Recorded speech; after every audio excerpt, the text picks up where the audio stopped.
नमस्कार, मैं हूं मोनिका जायसवाल और आप देख रहे हैं इंडिया न्यूज राजस्थान। बुलेटिन की शुरुआत फटाफट अंदाज में।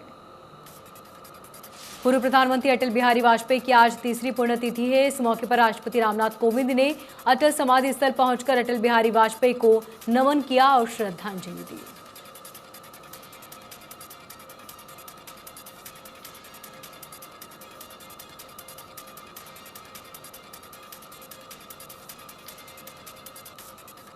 वहीं उपराष्ट्रपति वेंकैया नायडू ने पूर्व पीएम की समाधि स्थल सदैव अटल पर पहुंचकर पूर्व प्रधानमंत्री वाजपेयी को श्रद्धांजलि दी और नमन किया।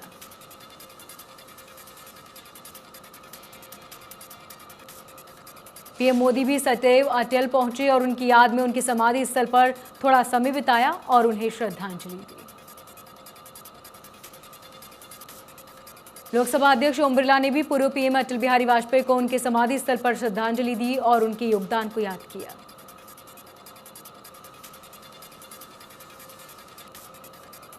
गृह मंत्री अमित शाह भी पूर्व पीएम वाजपेयी की समाधि स्थल पर पहुंचे और उन्हें याद कर श्रद्धांजलि दी। शाह ने वाजपेयी के व्यक्तित्व को याद किया।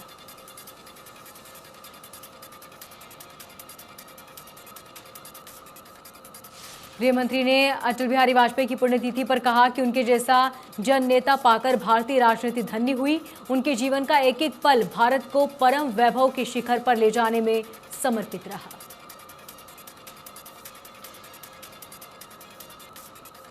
रक्षा मंत्री राजनाथ सिंह ने भी वाजपेयी को श्रद्धांजलि दी और कहा कि उन्होंने एक नए भारत के निर्माण की आधारशिला रखी, जिस पर आज बड़े पैमाने पर काम चल रहा है।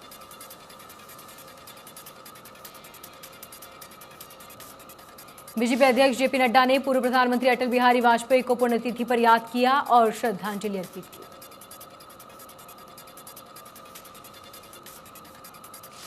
पीएम मोदी ने श्रद्धांजलि देने के बाद ट्वीट कर पूर्व प्रधानमंत्री को याद किया। लिखा कि उनके व्यक्तित्व, स्वभाव और सूझबूझ को हमेशा याद करते हैं।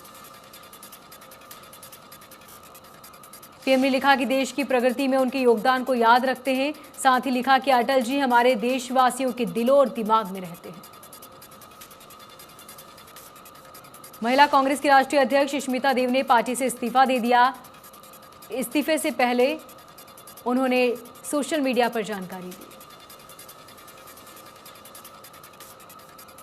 इस्तीफे में उन्होंने लिखा कि सार्वजनिक सेवा का एक नया अध्याय शुरू कर रही हूं। उन्होंने अखिल भारतीय महिला कांग्रेस के व्हाट्सएप ग्रुप को भी छोड़ दिया। दिल्ली के मुख्यमंत्री अरविंद केजरीवाल का 53वां जन्मदिन आज। सीएम केजरीवाल का जन्म 16 अगस्त को हरियाणा के सिवनी में हुआ था।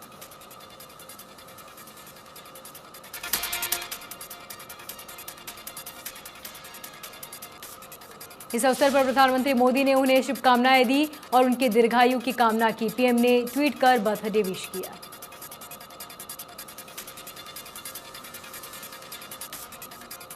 त्रिपुरा की राजधानी अगरतला में टीएमसी कार्यकर्ताओं ने फुटबॉल खेलकर नारेबाजी की और खेला होवे दिवस मनाया।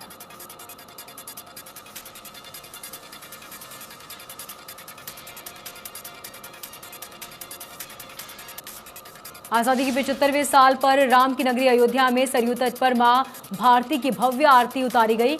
इस दौरान राम की पैड़ी पर भव्य दीपोत्सव का आयोजन हुआ। भव्य दीपोत्सव का आयोजन के तहत 75 परिवारों को 7500 दीप प्रज्वलित करने का मौका मिला। 75 परिवारों को ऑनलाइन प्रोसेस के जरिए आवेदन कराए गए थे। आज देश भर में सावन का आखिरी सोमवार है। इस दौरान बाबा भोलेनाथ के दर्शन कर रहे हैं भक्त। दूध और जल से किया जा रहा अभिषेक।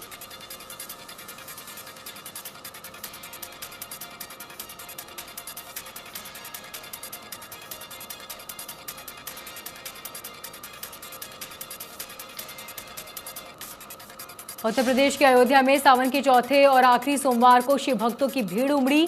प्रसिद्ध नागेश्वर नाथ मंदिर में जल चढ़ाने के लिए भारी संख्या में शिव भक्त अयोध्या पहुंचे। शिव भक्तों ने पहले सरयू में स्नान किया, फिर सरयू का जल लेकर नागेश्वर मंदिर में भोलेनाथ का जलाभिषेक किया।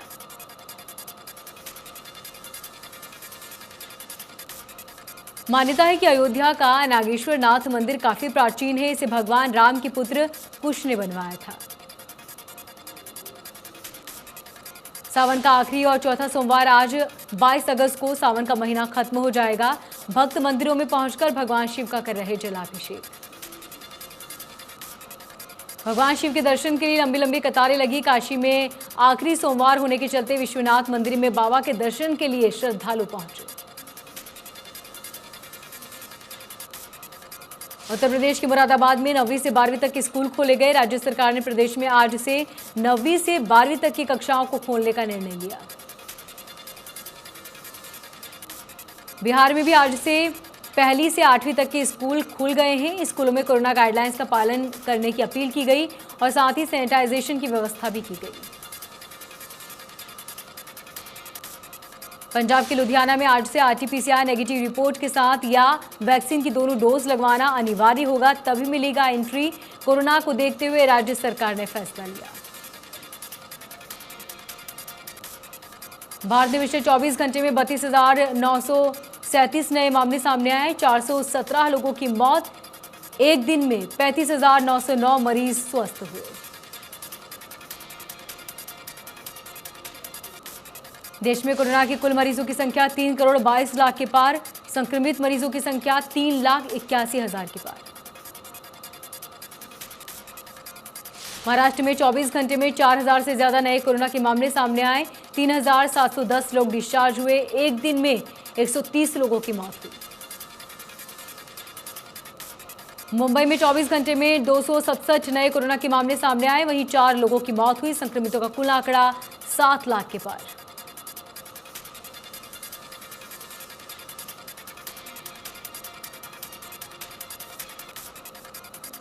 कर्नाटक में पिछले 24 घंटे में कोरोना वायरस के 1431 नए मामले सामने आए।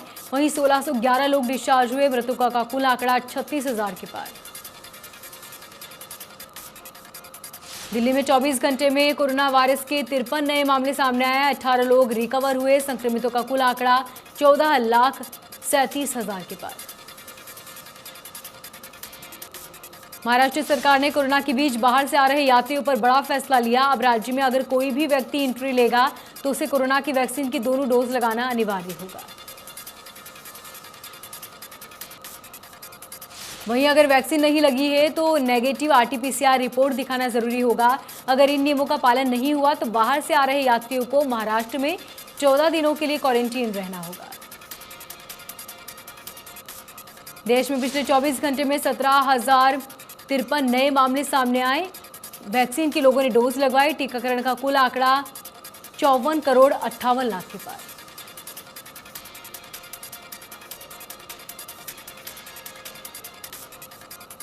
पारसी नववर्ष के अवसर पर सभी लोगों ने एक दूसरे को शुभकामनाएं दी।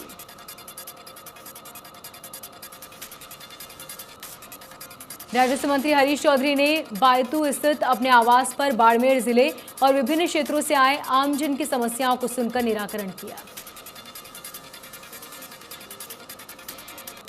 पुष्कर में युवा कांग्रेस के अध्यक्ष श्रीनिवास बीवी के स्वागत को लेकर ब्रह्मा मंदिर के बाहर कांग्रेस के 2 गुट आपस में भिड़ गए। इस दौरान दोनों गुट में जमकर घूसे चले। मौके पर मौजूद लोगों ने दोनों गुटों के नेताओं को समझा बुझाकर मामला शांत कराया। मामले की जानकारी मिलते ही पुलिस, SDM सुखाराम और तहसीलदार अरविंद मौके पर पहुंचे। दोनों गुटों में शांति होने के बाद दोनों गुटों ने युवा कांग्रेस अध्यक्ष का स्वागत किया, एक दूसरे की शिकायत की। इस विवाद से पूरे युवा कांग्रेस अध्यक्ष ब्रह्मा घाट गए और सरोवर पर पूजा अर्चना की। भरतपुर में रेहड़ी वालों से जबरन वसूली के चलते मंदिर पक्ष और अन्य के बीच जमकर संघर्ष का वीडियो सोशल मीडिया पर वायरल।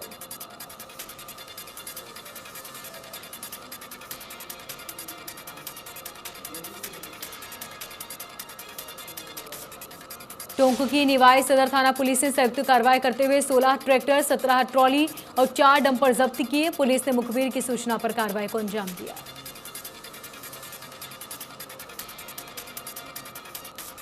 जयपुर के रेनवाल में शराब दुकानदारों ने जमकर कोरोना वायरस गाइडलाइंस के धज्जियां उड़ाई।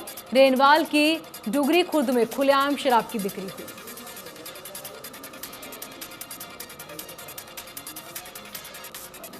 फतेहपुर में आखिरी सोमवार के दिन शिवालयों में भगवान शिव की विशेष पूजा अर्चना की गई। भक्तों ने रुद्राभिषेक और जलाभिषेक कर आरती की।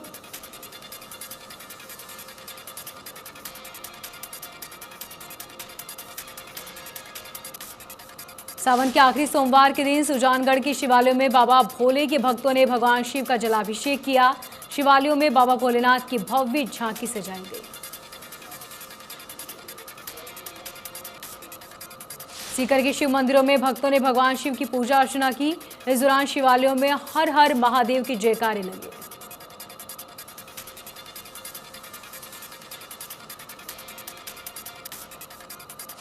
दरियावत के समरवती जाखम डैम में डूबने से युवक की मौत हो गई। जानकारी के अनुसार मृतक अपने दोस्तों के साथ घूमने डैम पर आया था।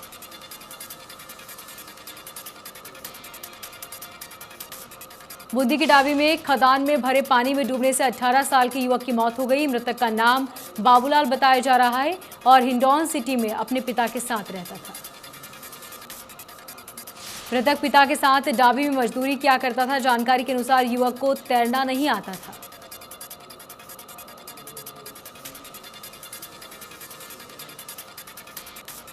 हनुमानगढ़ में एक रोडवेज बस और कार में जबरदस्त भिड़ंत हो गई। हादसे में 4 लोगों की मौत, एक व्यक्ति गंभीर रूप से घायल। कोटा के अनंतपुरा में मकान के अंदर संदिग्ध हालत में एक महिला का शव मिला। सूचना मिलने के बाद मौके पर पहुंची पुलिस ने शव को कब्जे में लेकर मॉर्चरी में रखवाया। पुलिस के मुताबिक मृतक महिला के नाम संतोष बाई है, जो कि जगपुरा की रहने वाली थी। महिला ने शरीर पर कई चोट के निशान। फिलहाल पुलिस मामले की जांच में जुटी।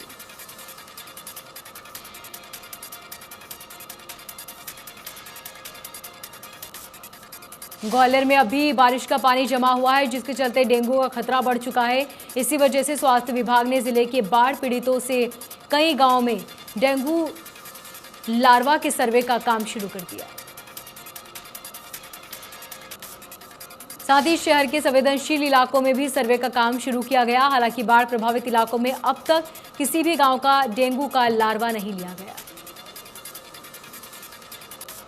जिन मरीजों की जांच कराई गई उनमें वायरस फीवर तो पाया गया, लेकिन डेंगू के लक्षण किसी में भी नजर नहीं आए, जिसके बावजूद भी स्वास्थ्य विभाग लगातार सर्वे कर रहा है। इंदौर के राजेंद्र नगर इलाके में एक सब्जी व्यापारी की अज्ञात बदमाशों ने लूट के बाद हत्या कर दी। लूटपाट और हत्या से पहले सब्जी व्यापारियों ने बदमाशों से संघर्ष भी किया। व्यापारी के गले में चेन भी गायब है। व्यापारी सब्जी लेने मंडी जा रहा था, उस दौरान घटना को अंजाम दिया गया। पुलिस तलाश में जुटी।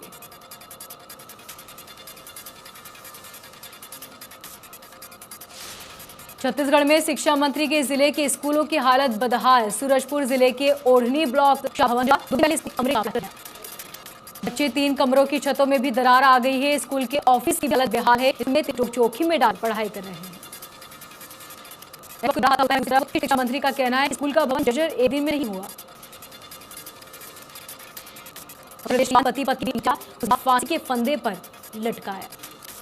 पिटाई से घायल महिला मौत। पूरे मामले इसके बाद मामले की जांच की। कौशाम्बी में बीजेपी पेट्रोल ले ली, भगदड़ हालात बेकाबू हो गए। लोगों को काबू के लिए पुलिस ने लाठीचार्ज किया।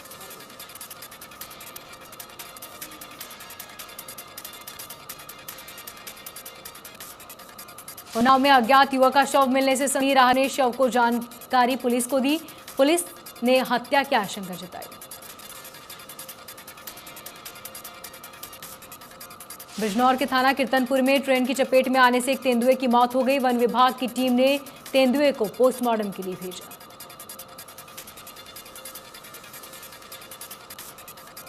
हरियाणा में अंबाला नगर निगम की दूसरी बैठक का आयोजन किया गया, जिसकी अध्यक्षता मेयर शक्ति रानी शर्मा ने की। बैठक में 9 एजेंडों पर बातचीत की गई, जिसमें सभी मीटिंग में मौजूद पार्षदों ने करने पॉइंट एक्ट की जानकारी देने के दौरान बीजेपी पार्षदों ने हंगामा किया, तो मेयर शक्ति रानी शर्मा ने पार्षदों को शांत करवाया। इस दौरान मेयर शक्ति रानी शर्मा ने कहा कि जो भी सदन की मर्यादा तोड़ेगा उसे सदन के बाहर कर दिया जाएगा।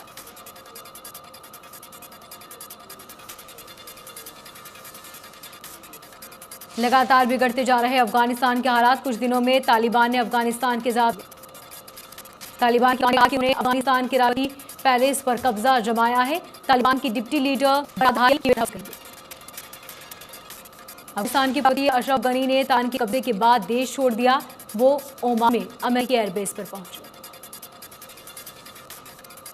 उन्होंने लिखा कि आज मेरे सामने कठिन संकल्प है, मुझे कठिन फैसला पड़ेगा, मुझे तालिबान के सामने खड़ा रहना चाहिए कि मैंने बीते 20 साल से अपना जीवन यहाँ के लोग अगर देश नहीं छोड़ा होता तो यहाँ की जनता के लिए अंजाम बुरे होते। कैरिबियन के हैती में शनिवार सुबह आए भूकंप के जबरदस्त झटके अब तक कम से कम 1297 लोगों की मौत हो गई। शनिवार को 7.2 तीव्रता के साथ भूकंप के झटके महसूस किए गए थे।